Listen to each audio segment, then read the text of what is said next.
ভক্তিমতী মাতৃমণ্ডলী, পিতৃতুল্য পুরুষ মণ্ডলী, আমার ছোট্ট ছোট্ট ভাই বোনেরা, শান্তি শৃঙ্খলা বজায় রেখে নিজ নিজ দর্শন উপযোগী অধিকার করে ধৈর্য সহকারে বসে যান। এরপর পানিকথর কমাটি ঝুম একাডেমির ওস্তাদ বিষ্ণুপদ রায়ের সম্প্রদায়ের পক্ষ থেকে দ্বিতীয় নৃত্যনাট্যকলা মঞ্চস্থ করতে চলেছে। তাই এই মালাখানা হিন্দু সনাতন ধর্মের পবিত্র কাব্যগ্রন্থ তারাবলীর কাহিনী অবলম্বনে সংযোজিত হয়েছে।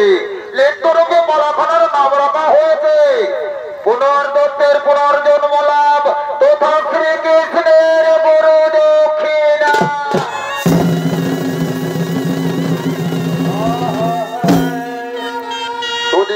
মন্ডলী, চারিযুগে ভগবান শ্রীকৃষ্ণ দশ অবতারে অবতীর্ণ হয়েছিলেন।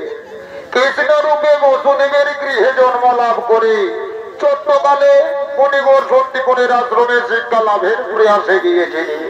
সমস্ত শিক্ষা লাভ করার পর গুরুকে গুরু দক্ষিণা নিয়ে যে ঘটনা ঘটেছিল সেই পুরাণ কাহিনী অবলম্বনে আমাদের ঝনিত নাট্যকলা মঞ্চস্থ করতে চলেছি। তাই এতক্ষণে শ্রীকৃষ্ণের গুরুদেব মুনিবর সন্দীপন ও গুরু মাতা মতকে নিজ আশ্রমের দিকে আগমন করছে।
এই হলো শ্রীকৃষ্ণের গুরুদেব মুনিবর সন্দীপন ও গুরু মাতা মটকে মনের আনন্দে নিজ আশ্রমের দিকে আগমন করছে।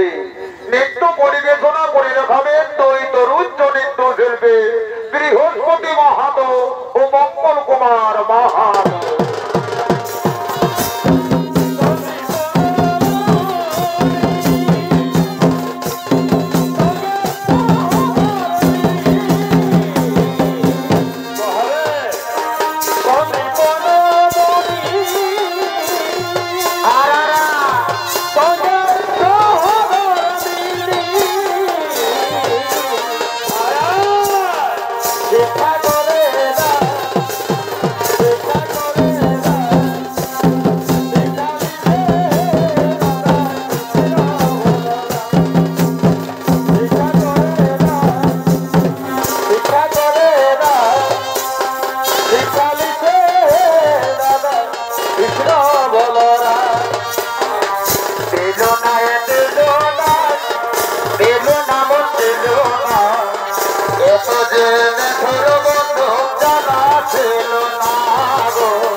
এত যে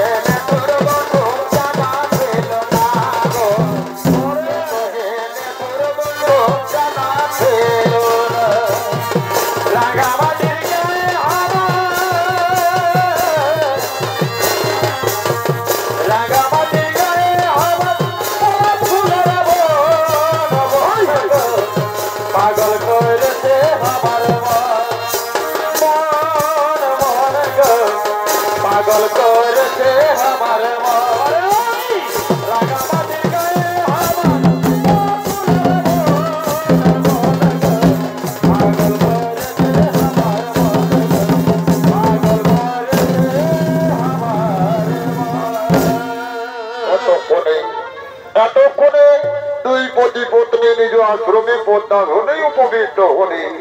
অন্যদিকে অন্যদিকে বসুদেব নন্দন দুই ভাই কৃষ্ণ ও বলরাম গুরুগৃহে বাল্যকালে শিক্ষা নিতে এসে দিনের পর দিন আজ তারা অনেক বড় হয়ে উঠেছে। তাই তো মনের আনন্দে নিজ গুরুদেবের আশ্রম প্রাঙ্গণে ফেরা করছে।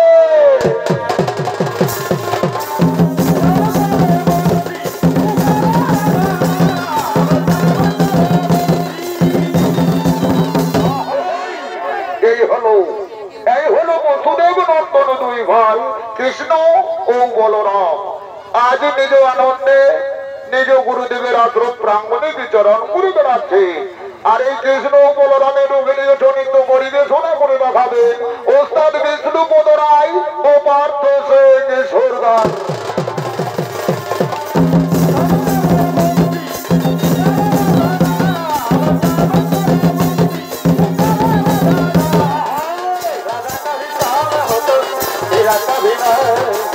राधा का भी काम हो तो मेरा कभी ना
प्रणाम तब चरणे गुरुदेव, शतकोटि प्रणाम तब चरणे गुरु माता। হরিবদ্ধ কৃষ্ণ বলরাম আশীর্বাদ করি বাবা তোমরা দীর্ঘজীবী হও বৎস তোমরা দীর্ঘজীবী হও সনবৎস কৃষ্ণ বলরাম গুরুগৃহ শিক্ষা লাভ তোমাদের শেষে হয়ে গেছে বাবা আমার হতে সমস্ত শিক্ষাই তোমরা লাভ করে ফেলেছ এরপরে আনন্দ মনে নিজেদের বাড়িতে চলে যেতে পারবে কিন্তু মনে রাখবে ভক্তগণ আমি যে শিক্ষা তোমাদেরকে অর্পণ করেছি ওই শিক্ষা যথার্থ মর্যাদার সহিত ব্যবহার করবে বাবা এরপর যাও বদ্ধ তোমরা নিজ বাড়িতে চলে যাও কারণ অনেকদিন ধরে তোমাদেরই আপনজন তোমাদেরই অপেক্ষায় রয়েছে ঠিক আছে গুরুদেব আপনার কথা মনে অক্ষরে করে পালন করে চলবো কিন্তু গুরুদেব আমরা তো লোকমুখে শুনেছি গুরুগৃহে শিক্ষা লাভ শেষ হয়ে গেলে গুরুকে কিছু গুরু দক্ষিণা দিতে হয় তাই আপনি বলুন তো গুরুদেব আপনি আমাদের কাছ থেকে কি গুরু দক্ষিণা নেবেন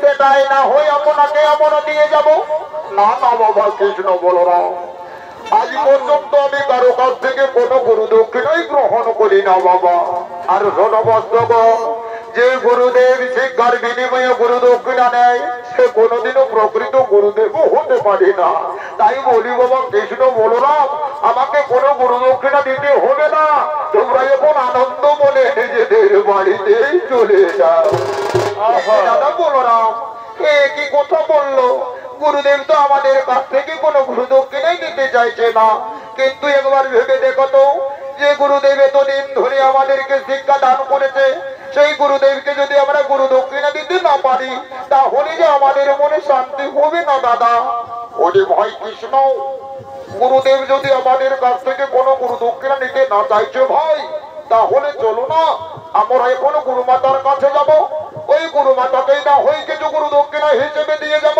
ঠিক বলেছো দাদা তুমি উচিত কথা বলেছো তাহলে চলো আমরা এখন গুরুমাতার কাছেই চলে যাও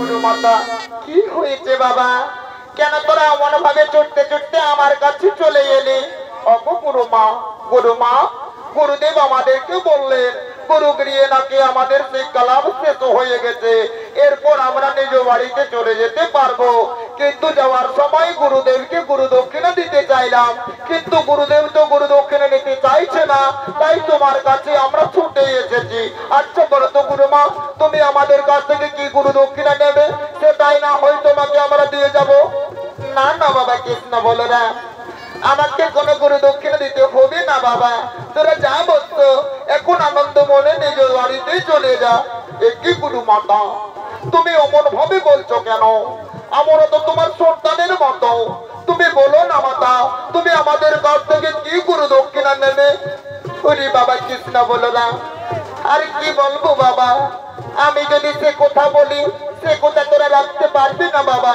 বরঞ্চ আমি সে কথা বলবো না তোরা যা বলতো যা আমি তোদেরকে সে কথা বলতে পারবো না একই গুরু মাতা তুমি আমতা করছো কেন মা জননী তুমি একবার বলেই দেখো না আমরা সে কথা রাখতে পারবো কিনা আর শোনো গুরু মাতা শোনো আমি হলাম বসুদেব নন্দন কৃষ্ণ আমি তোমার কাছে কথা দিয়ে বলছি মাতা তুমি যা চাইবে তা অবশ্যই দেবো আর যতদিন পর্যন্ত দিতে না পারবো ততদিন পর্যন্ত আমরা বাড়িতে প্রবেশ করবো না আর এটাই হলো আমাদের কঠোর প্রতিজ্ঞা একই বাবা কৃষ্ণ বলো না একই তুই করলি বাবা একই করলিস তোরা তোরা না জেনে না বুঝে এত বড় প্রতিজ্ঞা করে ফেললি বাবা তোরা জানিস না রে বৎসগণ তোদের মতোই একটি আমার পুত্র সন্তান ছিল কিন্তু একদিন সমুদ্র তীরে পূজা তর্পণ করতে গিয়ে আর সে ফিরে আসেনি বাবা কিন্তু আমি যে মা তো সর্বদাই সন্তানের অপেক্ষায় থাকবে তাই না বাবা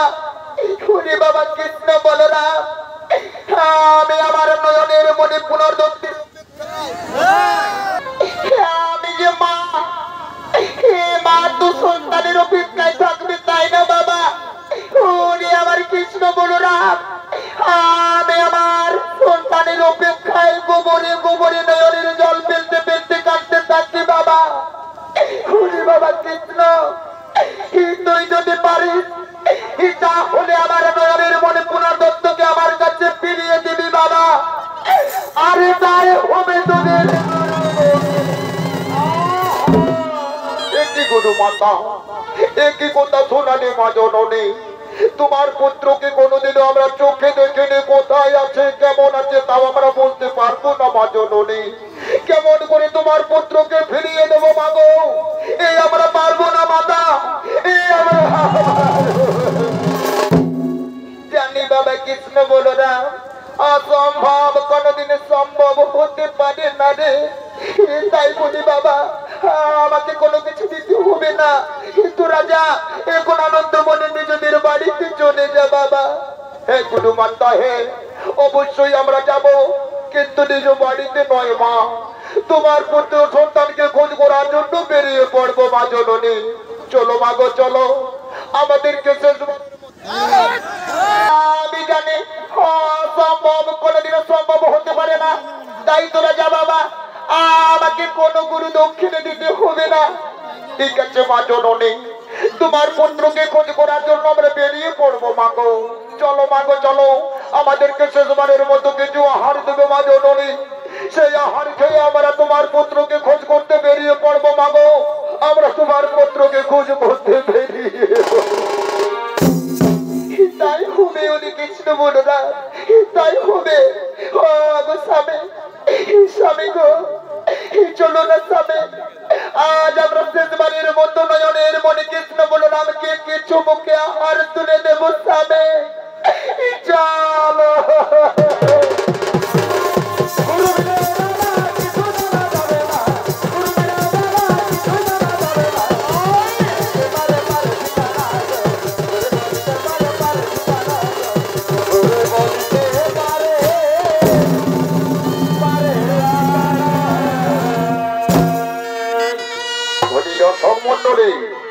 আপনারা দেখলেন সুনিত্য নাট্য বলার প্রথম দৃশ্যে কৃষ্ণ বলরাম গুরু গৃহ থেকে বিদায় নিলেন গুরু পুত্রকে খোঁজ করার জন্য আর অন্যদিকে মায়াবীরা খোঁজ পর্য জন্য মায়াবী রূপ ধারণ করে লুকিয়ে পড়ার উদ্দেশ্য নিয়ে সমুদ্র তলদেশে আগমন করছে তবে মানুষ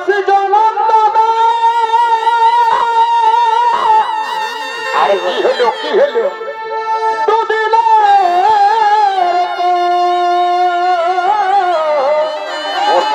মোটে আর চিরকালে গিয়া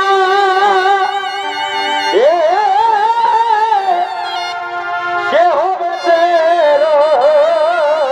বারে বারে ও শুধু পড়ে থাকে কর্ম ফলে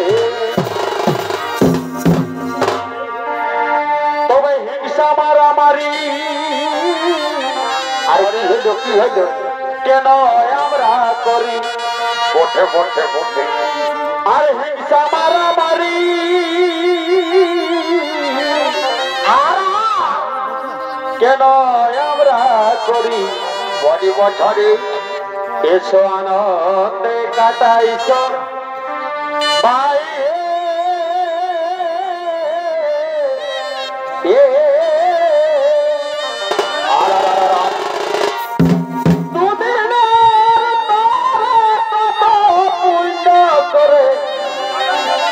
এসেছি এই ধরা সবে এসেছি এই ধরাই সবে এসেছি এই ধরাই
গো জ্বালা তো কি কারণে পাল্টে গেল মন আমি নাই জানি ঘরে ঘরে সকল জ্বালা তো ঘরে ভাই কি কারণে বদলে গেল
डोंगरी पहाड़ घेरा आते सोना रुपाई भगाग फूल गिरा गे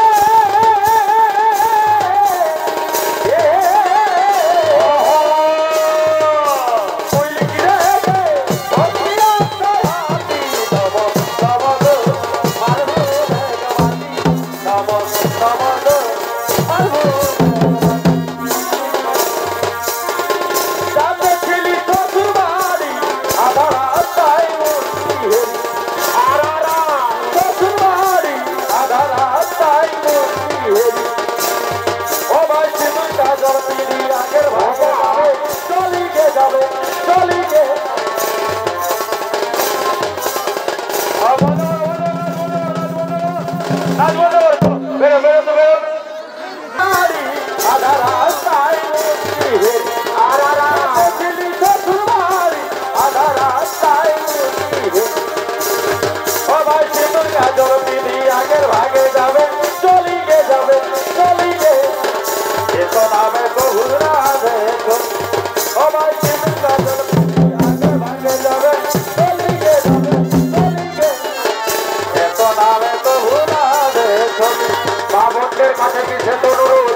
আপনারা বসে যান মামুদের মাঝে বিশেষ অনুরোধ আপনারা নিজ স্থানে বসে যান আলাদাই মজা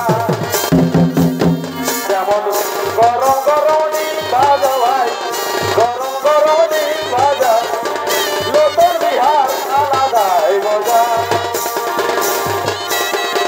প্রচুর ঘটে গেলে ভাবে মনে হয় আমি রাজা প্রচুর ঘটে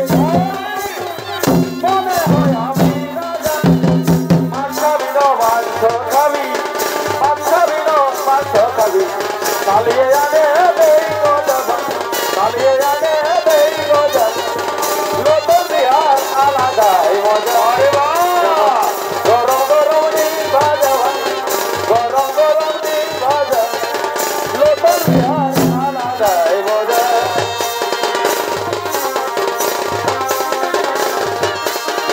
বাইকে গেল বিনার মায়ের মন গো বাইকে গেল বিনার মায়ের ও মা বাইকে গেল বিনার মায়ের মন গো বাইকে গেল বিনার মায়ের মন মা কেমন পুকুরে নির্বাচন গো কেমন পুকুরে নির্বাচন গো বাইকে গেল বিনার মায়ের বাইকে গেল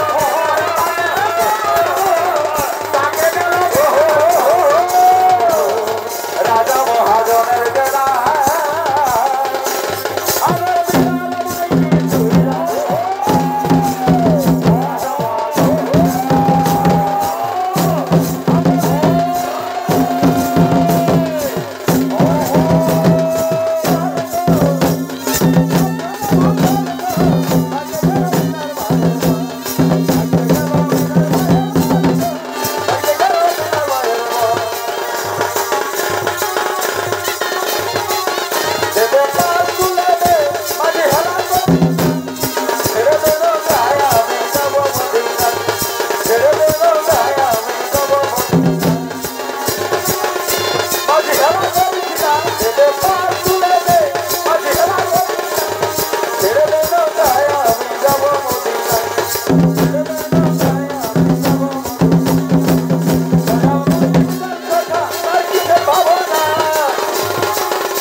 মায়াবী রূপ ধারণ করে গিয়ে ঝালঝঙ্কের ভিতরে লুকিয়ে পড়লেন। আর অন্যদিকে বসুদেব নন্দন দুই ভাই পুত্র পুনর্দত্তকে খোঁজ করতে করতে সমুদ্র তীরের দিকে ছুটে আসছে।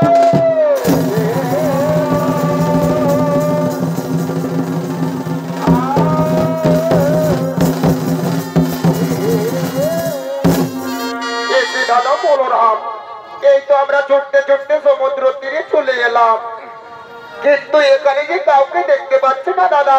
তাহলে কে বলে দেবে আমাদেরকে পুনর্দত্তের সন্ধান? ওরে ভাই কৃষ্ণ, এই সমুদ্র তীরে আমরা কাউকে দেখতে পাচ্ছি না। তাহলে পুনর্দত্তের সন্ধান পেতে হলে আমাদেরকে সমুদ্র দেবতার প্রতি শরণাপন্ন হতে হবে ভাই। আমরা কাতর কণ্ঠে মিনতি ভাবে ডাকবো, সেই ডাকে সাড়া দিয়ে সমুদ্র দেবতা আমাদের কাছে ছুটে আসবে, তখন আমরা তার কাছ থেকে জেনে নেব পুনর্দত্তের সন্ধান। এসো ভাই কৃষ্ণ, আর করিব না বিলম্ব, এখন সমুদ্র দেবতাকে করি স্মরণ।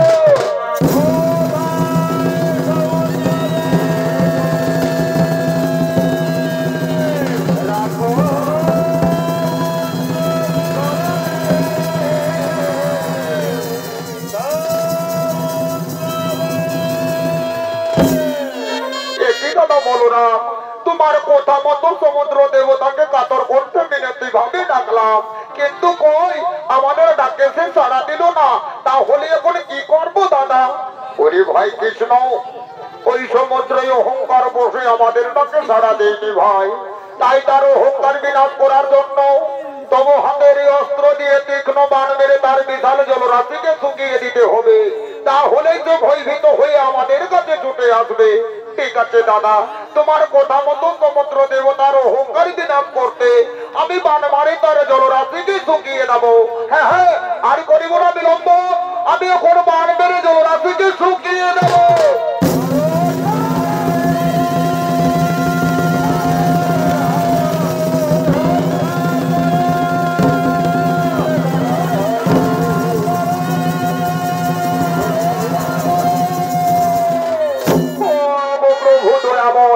আপনারা আমাকে ক্ষমা করে দিন প্রভু, নইলে সৃষ্টি জগের সাতলে আপনারা আমাকে ক্ষমা করে। ঠিক আছে সমুদ্র দেব, আমরা তোমাকে ক্ষমা করে দেব, কিন্তু তার আগে বলো আমাদের মনে পুত্র পুনর্দত্তকে তুমি কোথায় লুকিয়ে রেখেছো? তুমি তাড়াতাড়ি থাকে আমাদের কাছে ফিরিয়ে দাও। না না না না না না প্রভু, আমি তাকে কোনোদিনও চোখে দেখিনি, আমি তাকে লুকিয়ে রাখতে পারিনি প্রভু, আমি তাকে লুকিয়ে রাখতে পারিনি। একটি বছর সমুদ্র দেব, বহুদিন পূর্বে পূজা দর্পণ করার জন্য পুনর্দত্ত এই সমুদ্র তীরেই এসেছিল, সেই যে এলো আর সে ফিরে যায়নি। তাই বলতো সমুদ্রদেব, ও সমুদ্রদেব বলো তুমি তারে মায়া বসে কোথায় লুকিয়ে রেখেছো? তুমি তাড়াতাড়ি তাকে আমাদের কাছে ফিরিয়ে দাও। না না না না না না প্রভু, আপনাদের কোথাও ভুল হচ্ছে ভগবান, আমি তাকে লুকিয়ে রাখিনি, তবে হ্যাঁ আমার বিশাল জলরাশির জলদেশে এক মায়াবী রাক্ষস পঞ্চজন্য মতবাদ করে সে মাঝে মধ্যে মায়াবী রূপ ধারণ করে পূজা সমুদ্র তীরে এসে পূজা তর্পণরত মনি ঋষিদেরকে খেয়ে থাকে প্রভু। আমার মনে হয় ওই রাক্ষসে তাকে খেয়ে ফেলেছে, তাই আপনারা কৃপা করে একবার সমুদ্র তলে দেখে যান, সেখানে গেলে হয়তো পুনর্দত্তের সন্ধান পেতে পারে। ঠিক বলেছো সমুদ্রদেব, তুমি উচিত কথা বলেছো, আমরা পুনর্দত্তকে খোঁজ করার জন্য এখন সমুদ্র তলদেশেই যাব। চলো দাদা, আর করিব না বিলম্ব, আমরা এখন সমুদ্র তলদেশেই করিব বাবা।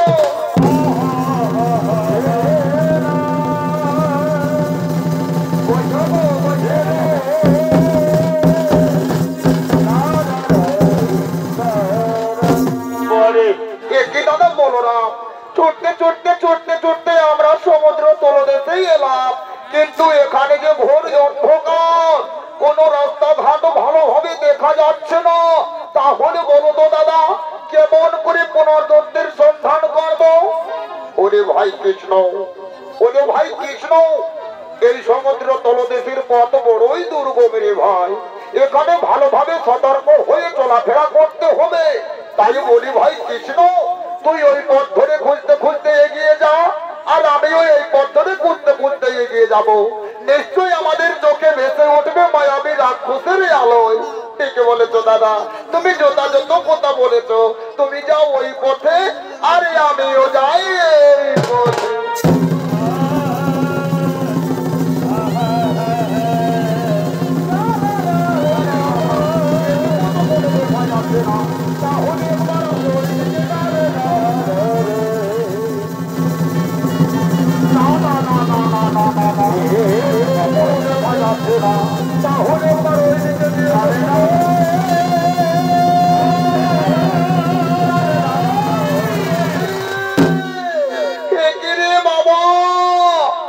বিশাল আকৃতির শঙ্খ, ওহো দাদা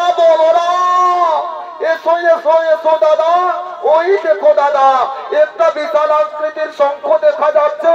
আচ্ছা বলো তো দাদা, এত বড় শঙ্খ আমি কোনোদিনও দেখিনি, এটা কি বাস্তবে শঙ্খ হতে পারে? ওরে ভাই কৃষ্ণ, ওরে ভাই কৃষ্ণ, এত আশ্চর্যজনক শঙ্খ রে ভাই। আমি অনেক অনেক শঙ্খ দেখেছি, কিন্তু এত বড় শঙ্খ আমি বাপের জন্মও দেখি না রে ভাই কৃষ্ণ।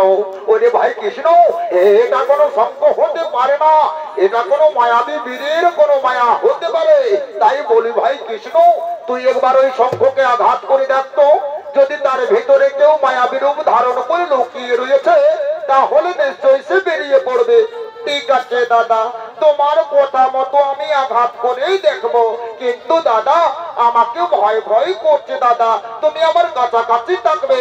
যদি তার ভিতরে কেউ লুকিয়ে থাকে তাহলে আমাকে তুমি সহায়তা করবে দাদা। তুমি এখানে দাঁড়াও, আমি এক্ষুনি আঘাত করেই ছুটে আসছি।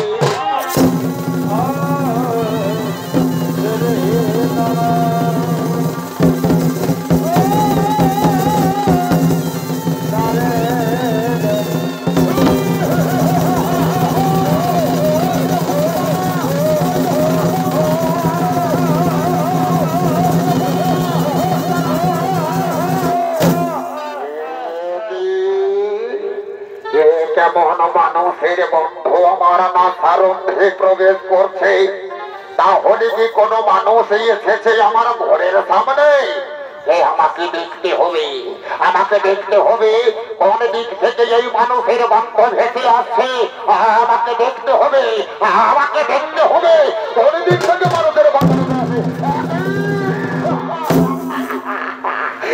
আসছে। দেখতে হবে যে রূপ ধারণ করে আমি সমুদ্র তীরে ছুটে যাই, সেই মনের মতো খাবার আমার চোখের সামনে এসেছে।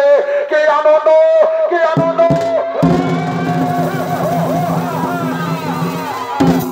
এসো এসো বাবা বালকগণ, আমাকে ধরা দাও। আজ মনের আনন্দে খেয়ে ফেলে আমি চিরতরে ক্ষুধা নিবারণ করবো। এসো এসো, আমাকে ধরা দাও।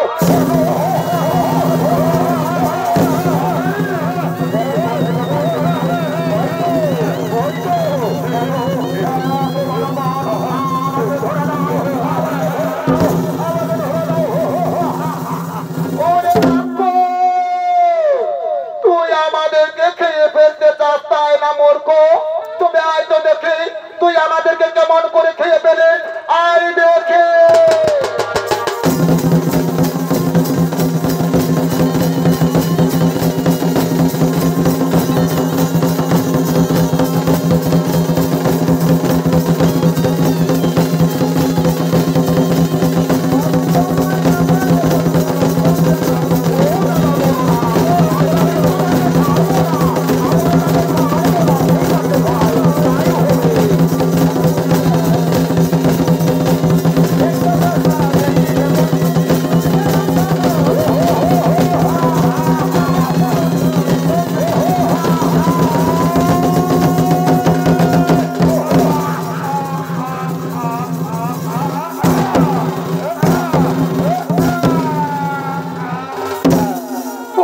বলো না, তুমি দেখলে আমি কেমন বাহু বলে তাকে মেরে ফেললাম।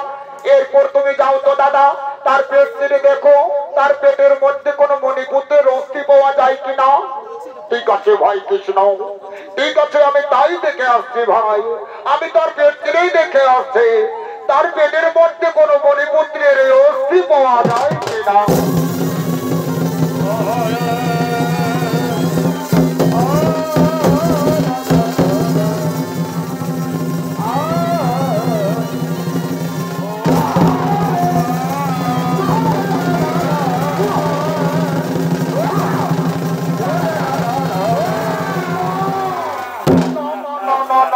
ভয় কৃষ্ণ, আমি ওই রাক্ষসের পেট চিরে তান্না তান্না করে দেখলাম রে ভাই, কিন্তু তার পেটের মধ্যে কোনো অস্থি পাওয়া গেল না রে ভাই। তাহলে যে একজন নিরপরাধ রাক্ষসকে মেরে আমরা মহান ভুল করলাম রে ভাই কৃষ্ণ, আমরা যে মহা পাপ করলাম রে ভাই। না না দাদা, তুমি অমন ভাবে বলছো কেন? ওই রাক্ষসের আমাদের হস্তেই মুক্তি লেখা ছিল, তাই তো এমনটি ঘটেছে। কিন্তু দাদা আমরা তো শত চেষ্টা করি দেখলাম, কিন্তু পুনর্দত্তের সন্ধান পেলাম না। তাহলে এখন কি করবে দাদা? ওরে ভাই কৃষ্ণ, মানুষ মারা গেলে তার শেষ স্থান হয়ে জমালয়ে যমরাজের কাছে। তাই চলো না রে ভাই কৃষ্ণ, আমরা এখন পুনর্দত্তকে খোঁজ করার জন্য জমালয়েই ছুটে যাব ভাই। ঠিক বলেছো দাদা, তাহলে চলো, আর বিলম্বন করবো না, আবার এখন জমালয়েই ছুটে যাব।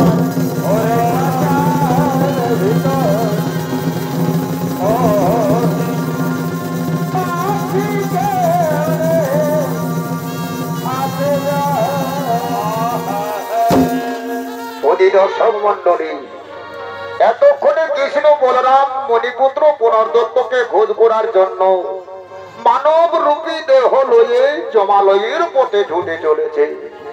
আর অন্যদিকে জমালয়ের যমরাজ তার মন্ত্রী সেনাপতিদের শোনে রাজসভায় নৃত্য করছে।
রাজসভা।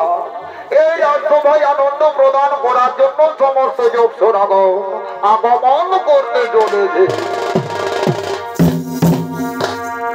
ও ভালো বাঁচতে করে ভালোই তো ভালোই তো ভালোই তো। দুঃখের কথা কি বলিব ঘরে নাই খেপ, লোকের দেখে মনে করে মরি আমি ঘরের ধরে। আর কি হইল কি হইল, ধরে ধরেই থাকিব ততক্ষণ।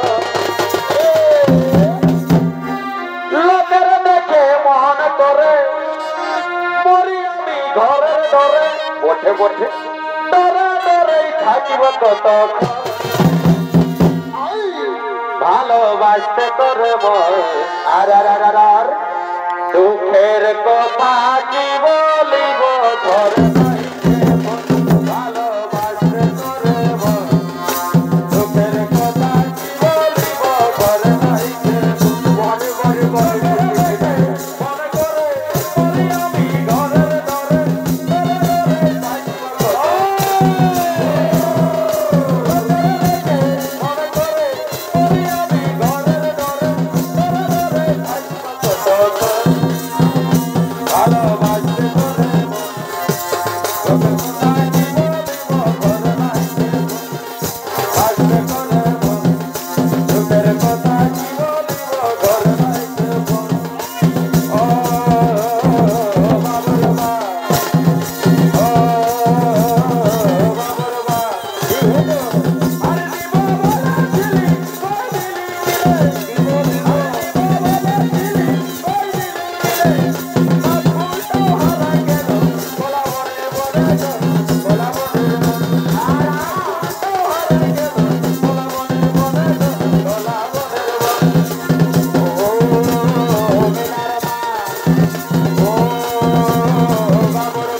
তোমরা এই জমালয়ের ধারে এসেছো, তোমরা এখান থেকে ফিরে যাও, তোমরা এখান থেকে অন্যত্র ফিরে যাও।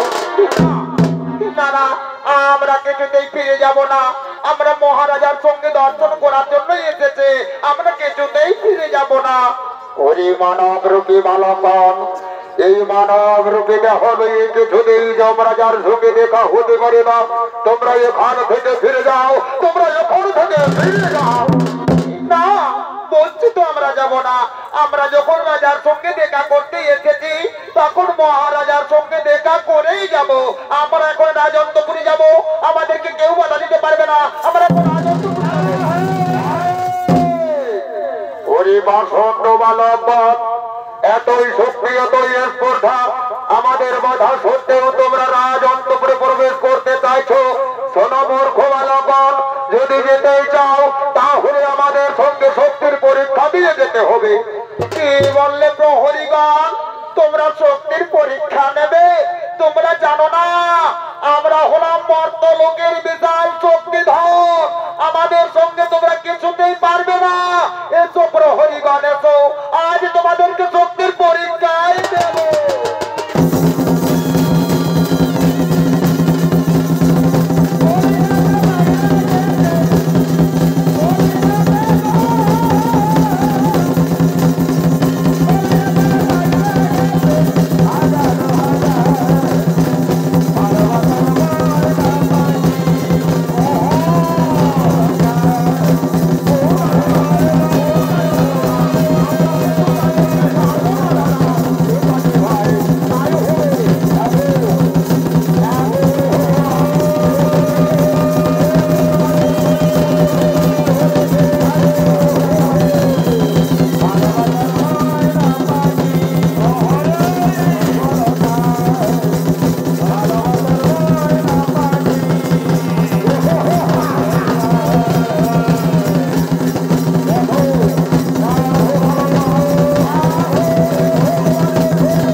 আমাদেরকে যুদ্ধ পরাস্ত করে দিয়েছে মহারাজ। আমরা তাদের সঙ্গে যুদ্ধ করে পেরে উঠতে পারছে না, আমরা তাদের সঙ্গে যুদ্ধ করে পেরে উঠতে পারছে না। একই বছর প্রহরীগণ, সামান্য 2 জন বালক এসে তোমাদেরকে যুদ্ধ পরাস্ত করে দিয়েছে। ওই চালাতে দেখি, দেখাও সেই পাষণ্ড বালকদের। আসুন মহারাজ, ওই দেখুন মহারাজ, ওই দেখুন। একই ওরে পাষণ্ড বালকগণ, তোমরা নাকি আমার জমালয়ের দ্বারে এসে আমার প্রহরীদেরকে যুদ্ধ পরাস্ত করে দিয়েছ? না না মহারাজ, অমন ভাবে বলবেন না। আপনি অপরাধ মার্জনা করবেন। আপনার সঙ্গে দর্শন করার জন্য আমরা এসেছিলাম, কিন্তু আপনার প্রহরীগণ আমাদের সঙ্গে অপব্যবহার করেছে, তাই তো উচিত শাস্তি দিয়েছি তাদেরকে। ভুল করেছ রে পাষণ্ড বালক, তোমরা মহান ভুল করেছ। আমার প্রহরীদেরকে যুদ্ধে অপমানিত করেছ, মানে আমাকে অপমানিত করেছ। এই অপমানের পূর্ণ জবাব দিতেই আমি যুদ্ধ করে তোমাদেরকে শাস্তি দিতে চাই। সে কি বলছেন মহারাজ? আপনারও প্রহরীদের মতো বুদ্ধিভ্রষ্ট হয়ে পড়লো, আপনিও আবার যুদ্ধ করতে চাই? তাহলে আসুন মহারাজ, আমরা যুদ্ধকে ভয় পাই না, আমরা যুদ্ধই করবো।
ওরে বাবা বালকগণ, আমি তোমাদেরকে চিনতে পারিনি বাবা, আমি তোমাদেরকে চিনতে পারিনি।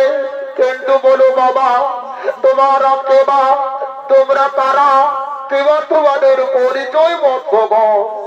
ওহো যমরাজ, তুমি আমাদেরকে অহংকার বলতে চিনতে পারোনি, তাই যদি চিনতে চাও তাহলে একবার ভালোভাবে নয়ন মেলে দেখো, তাহলে তুমি চিনতে পারবে আমরা কে, আমরা কারা, কিবা আমাদের পরিচয়। হে প্রভু পাপ পঞ্চহারি,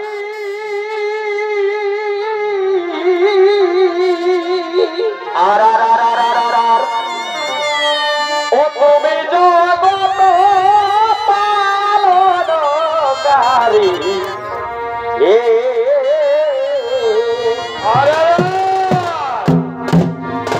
প্রভু পাপ পঞ্চহারি,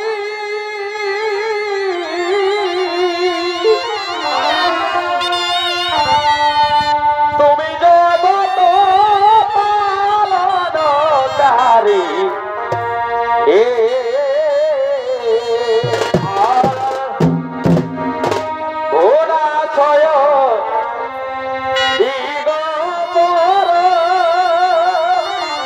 ভাই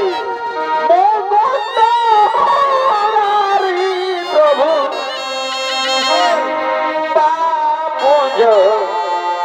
হারি, হে প্রভু পাপুজ হারি।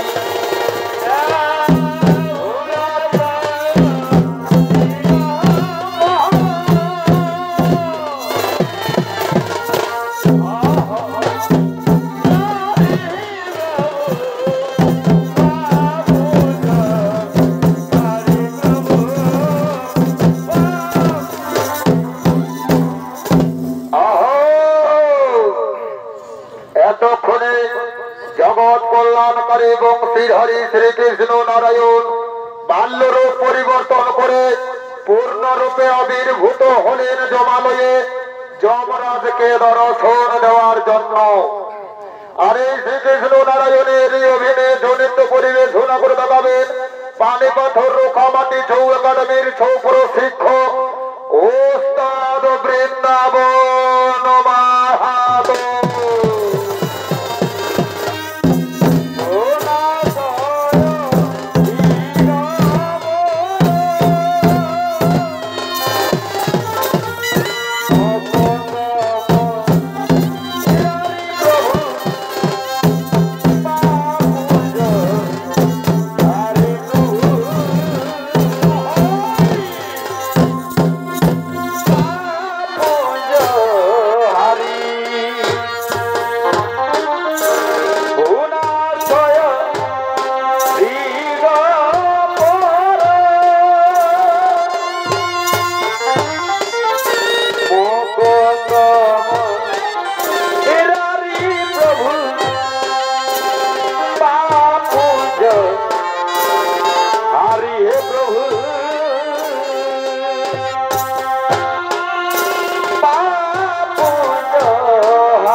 বধিল অর্জুন এ ভাই তো তুমি আমাদের জন্য বিবাদ করে জনে জনে মাটির জন্য মরে দশা না নহে কথা না নহে বলি ও ভোলাম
বটে বটে বটে বটে সহিতে নাই পারি পাখি দেব মনুদাসী সহিতে নাই পারি দিবানিসি প্রেমের ঋতু কেন রাখো জারিও মোহন বংশীধারী এগো দিবানিসি প্রেমের ঋতু কেন রাখো জারিও মোহন বংশীধারী সাধো সাধবে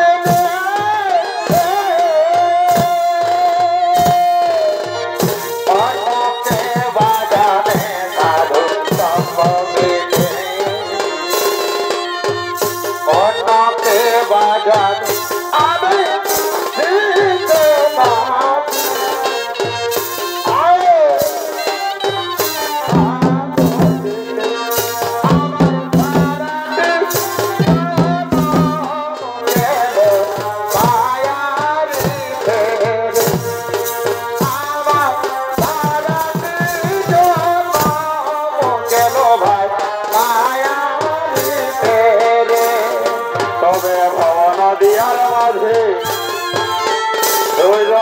জল আছে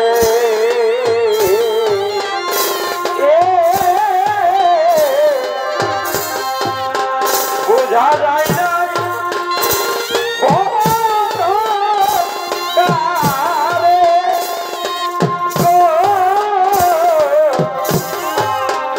বুঝা যায় না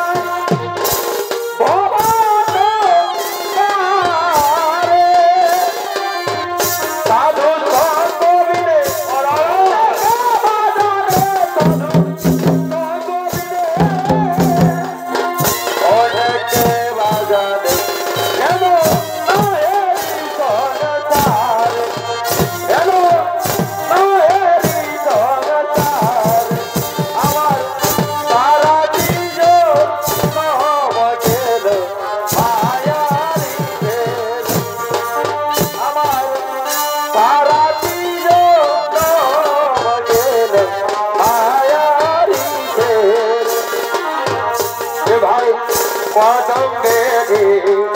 তালে হরে পাপরে পরে ধরে পদমে তালে হরে পাপরে পরে ধরে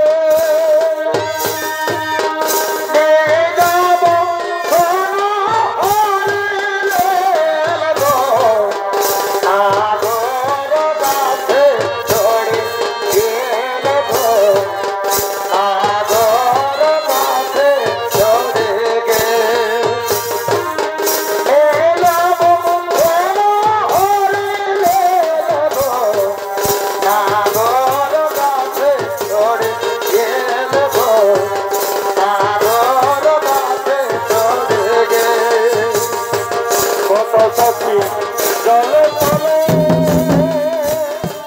কত সখী কত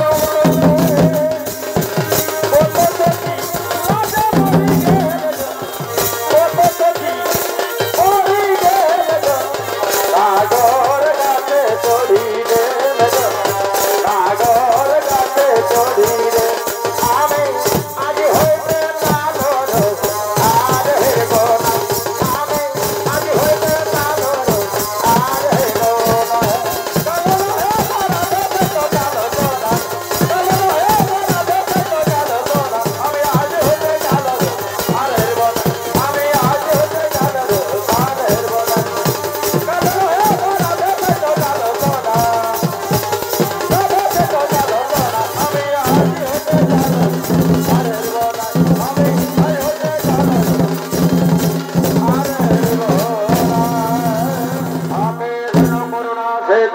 বন্ধু জগৎপতি পতে সগবিবা কান্ত রাধা কান্ত নমস্তুতে।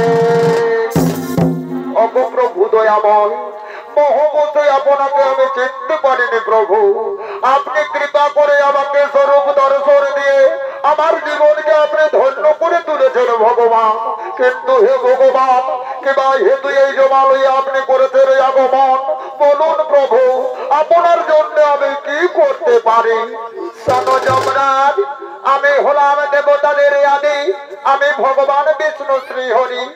আমি আমার গুরু পিতা গুরু মাতার কাছে প্রতিজ্ঞাবদ্ধ তাদের পুত্রকে ফিরিয়ে দেব বলে, তাই তো পুনর্দত্তকে নিয়ে যাওয়ার জন্য আমি এখানে করেছি আগমন।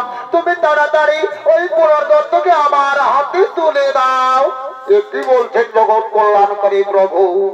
তাহলে যে বিনষ্ট হয়ে যাবে প্রকৃতির নিয়ম, মৃত মানুষকে আমি কেমন করে আপনার হাতে তুলে দেব? না না ভগবান, এই হতে পারে না, এই কাজ আমি করতে পারবো না। সে কি বলছো যমরাজ?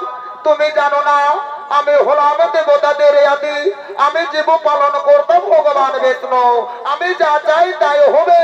তাই তুমি আমার এই কর্মে সহায়তা করার জন্য তাড়াতাড়ি পুনর্দত্তের আত্মা আমার হাতে তুলে দাও। ঠিক আছে ভগবান, আপনার ইচ্ছা অনুরূপে আমি সেই আত্মা আপনার হাতেই তুলে দেব ভগবান। আমি বিলম্বন করব না, আমি এখনই পুনর্দত্তের আত্মা আপনার হাতে রাখব।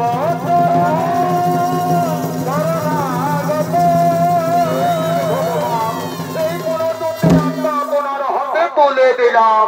বেশ যমরাজ, তুমি যে এই কর্মে আমাকে সহায়তা করেছো তার জন্য তোমার ত্রিজগত মাঝারে জয় জয়কার হবে। এরপর এই আত্মা দিয়ে আমি পুনরায় পুনর্দত্তের দেহ গঠন করে সেই দেহে করিব জীবন দান। তারপর তাকে নিয়ে গিয়ে গুরু পিতার কাছে ফিরিয়ে দিয়ে প্রতিজ্ঞা থেকে হব মুক্ত।